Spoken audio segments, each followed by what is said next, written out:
Section 1. You will hear a man telephoning a sports club to ask about membership and facilities. First, you have some time to look at questions 1 to 4.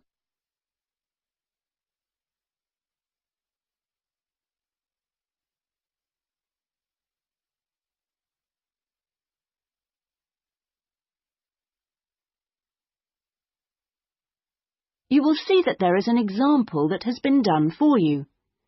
On this occasion only, the conversation relating to this will be played first. Good morning. Sorry, it's gone 12. I'll start again. Good afternoon, Kingswell Sports Club. How can I help you? Oh, good afternoon. I was wondering if you could give me some information about membership and facilities. The name of the sports club is Kingswell, so Kingswell has been written in the space. Now we shall begin. You should answer the questions as you listen, because you will not hear the recording a second time. Listen carefully and answer questions 1 to 4. Good morning. Sorry, it's gone 12. I'll start again. Good afternoon, Kingswell Sports Club. How can I help you? Oh, good afternoon. I was wondering if you could give me some information about membership and facilities. Of course. What would you like to know? Do you have tennis courts, for example? No, I'm afraid we don't. We're primarily a golf club. What about football? I heard you had a team. No, I'm sorry. Perhaps you're thinking about Fresham Sports Centre. Oh, right. I know it. I played badminton there. Have you? They've got a lot of facilities we don't have, and vice versa. We do have a Keep Fit studio, which is very popular with members, and then as well as that, there's swimming, of course. That's good. I like to swim every day. We have a range of classes, too. Do you have judo classes? I'm keen to learn. Well, at the moment, we offer kickboxing. We're planning to add judo and stretch classes soon. We're currently running a range of yoga classes, too. What about relaxing after exercise? I assume you have a restaurant or something? At the moment, we've got a salad bar, which is very popular. We'll also have a fully licensed restaurant by the end of the year. Sounds good. Before you hear the rest of the conversation, you have some time to look at questions 5 to 10.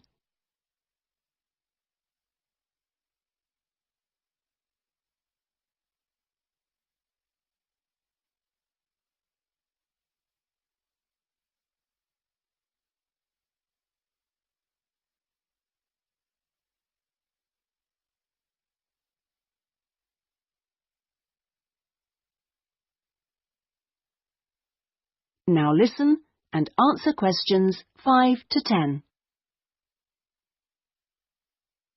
What kind of membership are you interested in? Not really sure. What are the options? Well, there are 3 different membership schemes. I see. What's the difference? Well, the first one's called Gold, and you can use all the facilities at any time of the day or week. You can also join in as many classes as you like for free. That sounds good. Is it very expensive? Well, you pay a £250 joining fee, and then it's £450... Oh, no, I'm sorry. It's just gone up by £50. Sorry about that. It's now £500 for the annual subscription fee. Right, got that. And what's the next type? Well, that's silver. It's the same as gold, except you have to pay a small fee of £1 per lesson for any you do, and you can only use the centre at certain times. I see. So when exactly? You can only use the facilities between 10 a.m. and 4:30 p.m. So I couldn't use the pool at 8 in the morning or evening then? That's right. Okay, and the price for that? Is the joining fee the same as for gold? Actually, it's slightly less than the £250. It's £225. But the annual fee is only £300. Does that sound more like what you want? Well, it's still rather more expensive than I thought. I'm a student here in England, and I'm only here for 6 months. Ah, then the bronze scheme would probably suit you best. How is that different? Well, some of the facilities have restricted use. And do I have to pay for classes? Yes, it's £3 for each class you join. I see. And what are the hours then? Between 10:30 and 3:30 weekdays only, and you pay a £50 joining fee. The annual fee is £180. It works out at £15 a month, so that would be quite a lot cheaper. Oh, that should be all right. I could come in my free periods. What do I have to do if I want to join? Well, we book you in for an assessment with an instructor who will show you how to use all the equipment. If you want to organise a trial session and look around the centre, you'll need to speak to David Kinchley. Could you spell that, please? Yes, David, KynchleY.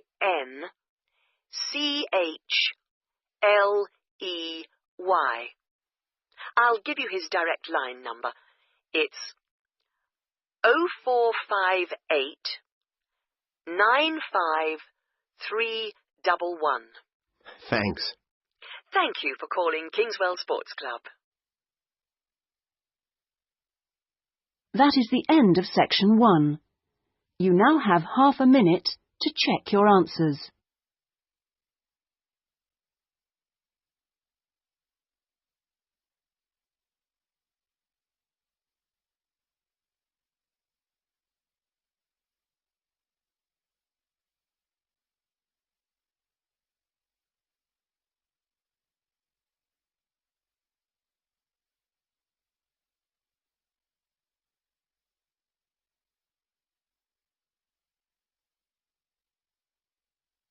Now turn to section 2.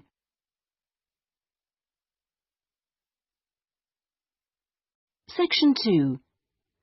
You will hear a local radio broadcast about the Rivendell City Theatre. First, you have some time to look at questions 11 to 16.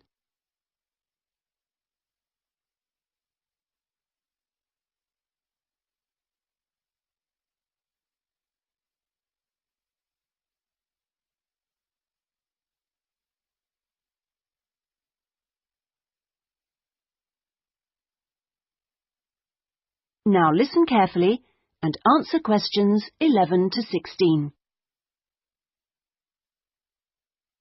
And here on Radio Rivendell, we have Lynn Rawley, the Public Relations Officer of our own Rivendell City Theatre. Hello, Lynn. Hello. Now, the theatre is reopening soon after its 3-year redevelopment program, isn't it? That's right, and there are a lot of improvements. The first thing people will see when they go in is that the foyer has been repainted in the original green and gold.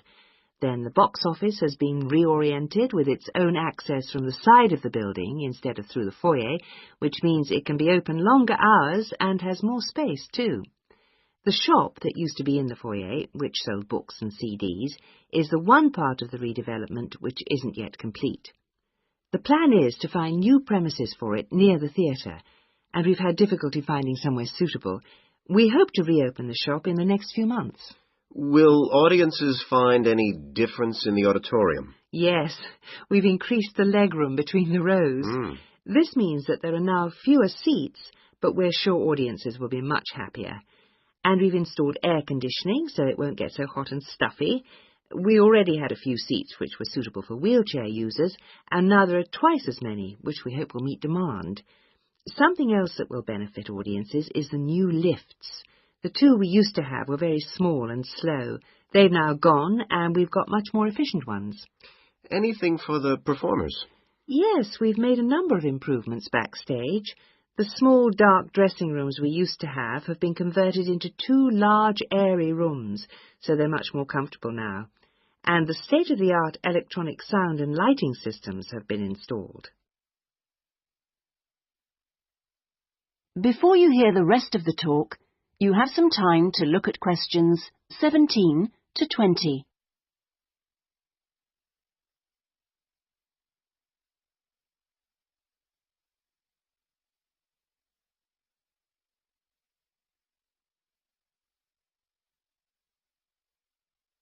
Now listen and answer questions 17 to 20. Okay, so what's the first play that audiences can see when the theatre reopens? We've got a very exciting production of Peter Shaffer's Royal Hunt of the Sun, which is currently touring the country. That starts on October the 13th and runs till the 19th. We're experimenting a bit with the time the curtain goes up. We used to start all our performances at 7:30, but that made it difficult for people to go home by public transport. So instead, we're beginning at 7, because at 9:45, when it finishes, there are still buses running. Tickets are already selling fast. The Friday and Saturday performances sold out almost immediately, and in fact now there are only tickets for Monday and Thursday. How much are they? We've introduced a simpler price structure. Ticket prices used to range from £6 to £30, but now they're all £18. They're available from the box office, in person, by phone, fax or post, or online. Okay, Lynn, now if you'd like to give the contact details for the theatre so that our listeners... That is the end of section 2. You now have half a minute to check your answers.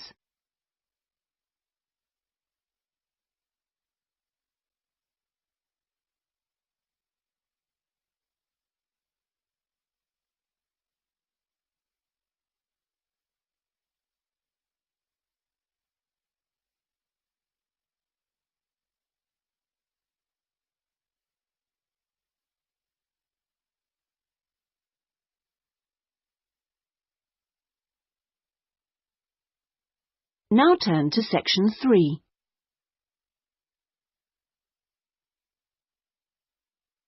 Section 3. You will hear a man inquiring about college courses. First, you have some time to look at questions 21 to 25.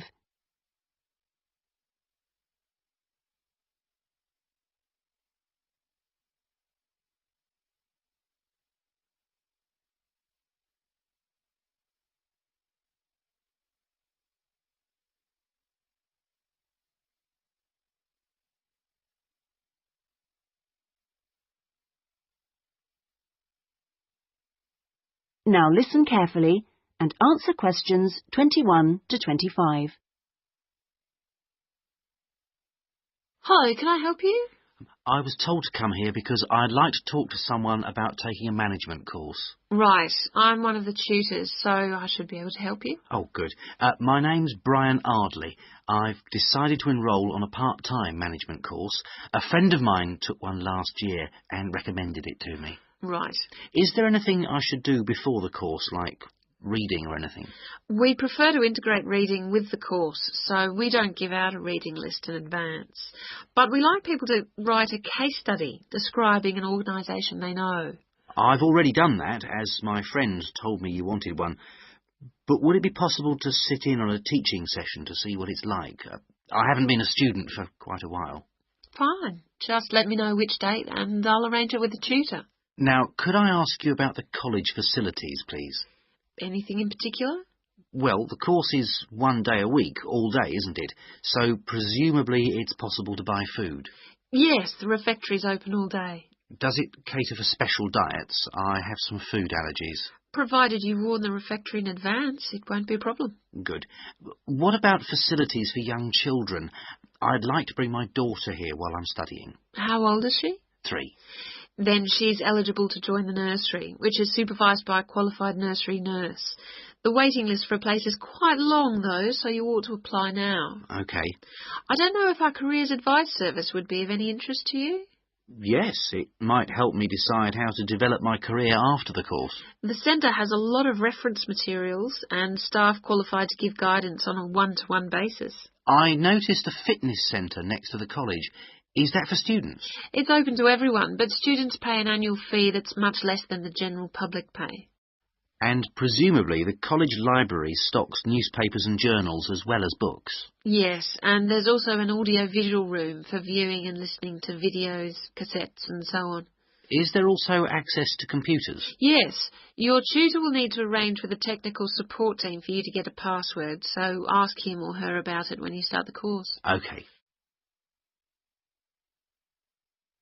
Before you hear the rest of the conversation, you have some time to look at questions 26 to 30.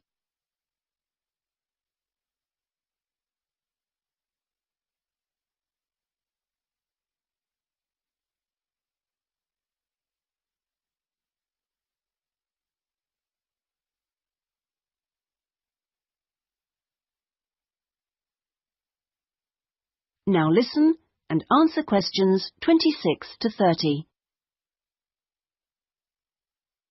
By the way, do you know about our business centre? No, what's that? It's a training resource, a collection of materials for people to study on their own or use in their own organisations. Uh-huh. You mean books and videos?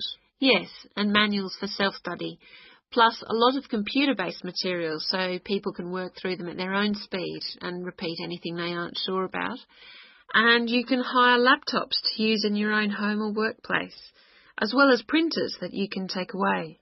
Does it have anything that I could use to improve my study skills? I don't have much idea about report writing, and I'm sure I'll need it on the course. Oh, yes, there's plenty of useful material. Just ask one of the staff. Does the centre cover all the main areas of business? Yes, topics like finance and, of course, marketing, that's a popular one. Local managers seem to queue up to borrow the videos. So it isn't just for students, then? No, it's for members only, but anyone can join. How much does it cost? £100 a year for a company and £50 for an individual, with no discount for students, I'm afraid. Well, that's very helpful. Well, I think that's all. I'd better go home and fill in the enrolment form. Thanks for all your help. You're welcome. Goodbye. Goodbye. That is the end of section 3. You now have half a minute to check your answers.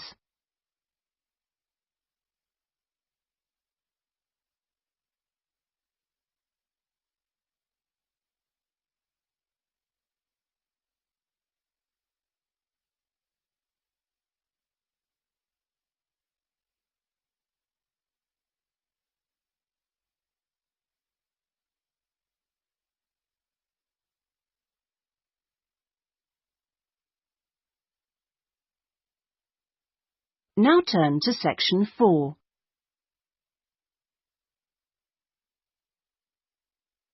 Section 4. You will hear a talk on a social history of the East End of London. First, you have some time to look at questions 31 to 40.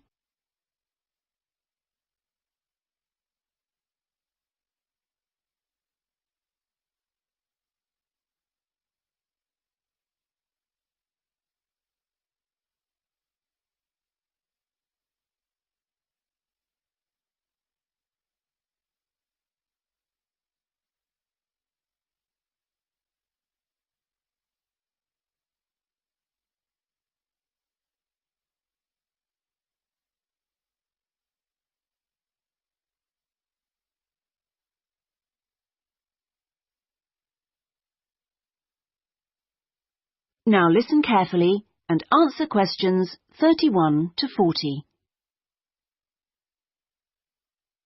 In the last few weeks, we've been looking at various aspects of the social history of London.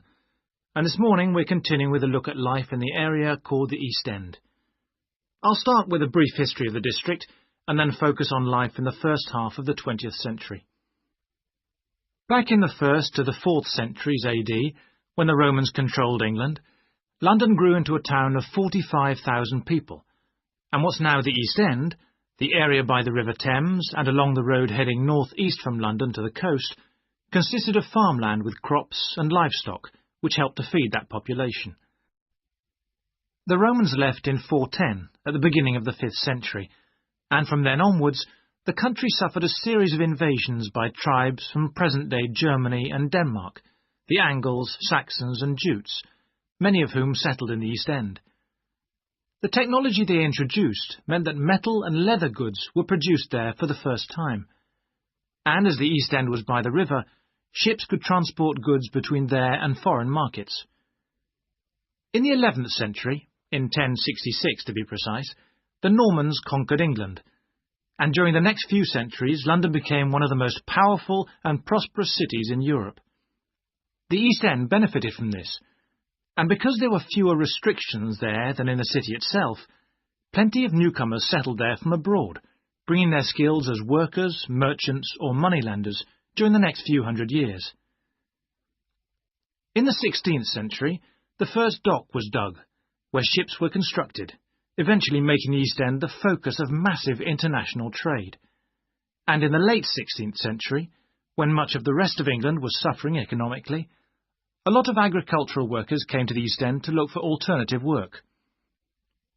In the 17th century, the East End was still a series of separate, semi-rural settlements. There was a shortage of accommodation, so marshland was drained and built on to house the large numbers of people now living there. By the 19th century, London was the busiest port in the world, and this became the main source of employment in the East End. Those who could afford to live in more pleasant surroundings moved out, and the area became one where the vast majority of people lived in extreme poverty and suffered from appalling sanitary conditions.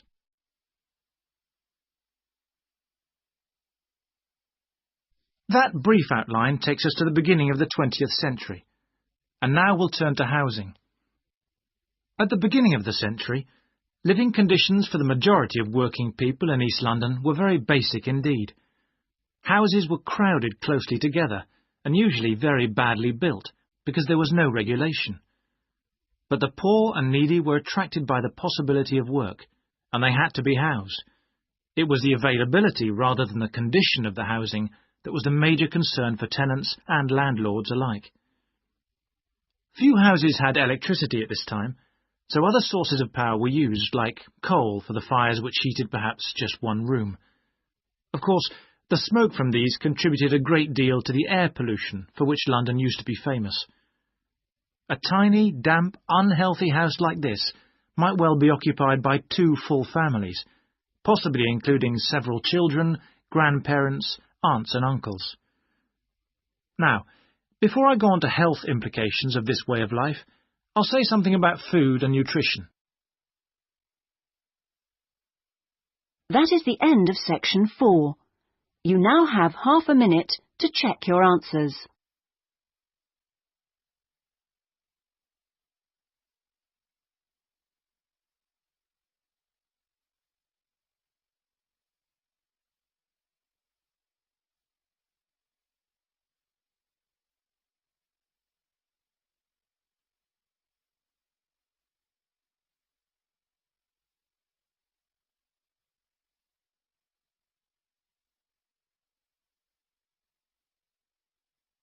That is the end of the listening test. In the IELTS test, you would now have 10 minutes to transfer your answers to the listening answer sheet.